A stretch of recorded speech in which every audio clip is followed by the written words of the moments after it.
The Flash issue 52 sees Barry Allen gather every speedster from the multiverse at the House of Heroes to tell them all about the 3 new forces he and Wally West discovered: the Still Force, the Sage Force, and the Strength Force. None of the other speedsters have ever heard of any of these forces, making Barry end their meetings since he needs to get back to work on cracking the science behind the new forces. Some of the other Flashes warn Barry that he will need to go outside his comfort zones to learn more about the balance of the forces on his world. Another explains that he should go on a force quest and explore his world and the powers in it, but Barry says that he will think about it, but knows his responsibilities won't allow him to go on any force quest. In Central City, Trickster is brought in by the CCPD to see a judge about the abuse Warden Wolf subjugated him and the others in Iron Heights too. Trickster doesn't want to see a judge since the Warden will kill him, but Detective Burns reassures him that CCPD will and can help him. The meeting is attacked by the Para Angels, who proclaim they have been hired to make sure Axel doesn't talk to the wrong people. The cops open fire, but the winged villains manage to grab Axel, who loses his robotic arm in the process. Flash arrives, running up the side of the building and launching himself at the Angels, who want to know why Flash cares so much about saving a rogue. Flash says that while Trickster might be a rogue, he still deserves justice of his own. Flash manages to catch the falling Trickster, asking him why he's out of Iron Heights, but Axel won't say, as Commander Cold arrives, freezing the Power Angels as they try to escape,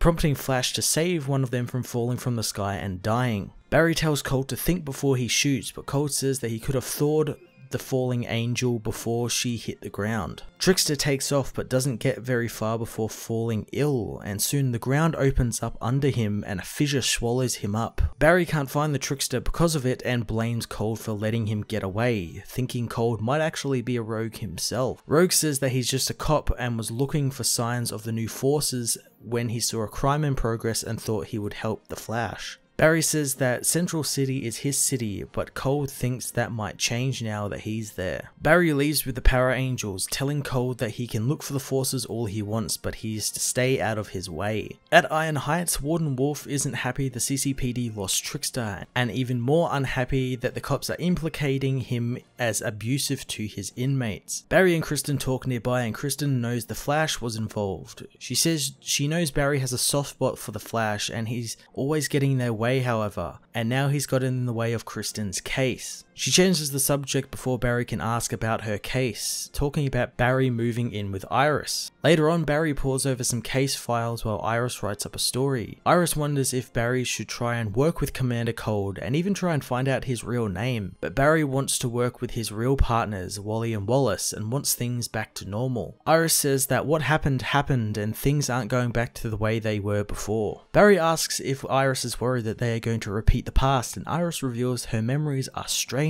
now, since she isn't sure which past memories she's remembering, and some of her memories, like her and Barry's wedding, are stronger than others. Before Barry can ask about said memories, Cold contacts him, saying he's found Trickster. Barry races off, meeting with Cold, who has tracked the new forces to an alley right where the Trickster disappeared. Another fissure opens up underneath them and a huge monster version of the Trickster bursts from the ground, smashing Cold and Flash down before setting his sights on Iron Heights and Warden Wolf. The Flash issue 52 was a great beginning to the post-Flash War stories from Joshua Williamson, and it delivered by bringing back up a loose story thread from a past story where Warden Wolf's villain abuse allegations were brought to light. I'm really enjoying Barry's team up with Commander Cold, but like Iris said this issue, Barry doesn't even know who he really is. I know it's probably going to be a twist reveal in his identity, but Barry really should know who he is working with. It would lead to so many complications not happening, like him not trusting Cold or even considering Cold as a threat now since he let Trickster escape. Iris as well continues to deal with her pre-Flashpoint memories returning, such as her and Barry's wedding. I'm very excited to find out more about them and how she's dealing with them, considering that we know with Wally it kind of made him go a little bit crazy, and Iris seems to be dealing with them pretty well, but maybe she's sort of bottling all of that up and it might explode at any moment. But I'm very excited to find out more about that, as well as all the different forces at play now that the barrier around this Earth is down. I'm going to give this issue a 9 out of 10.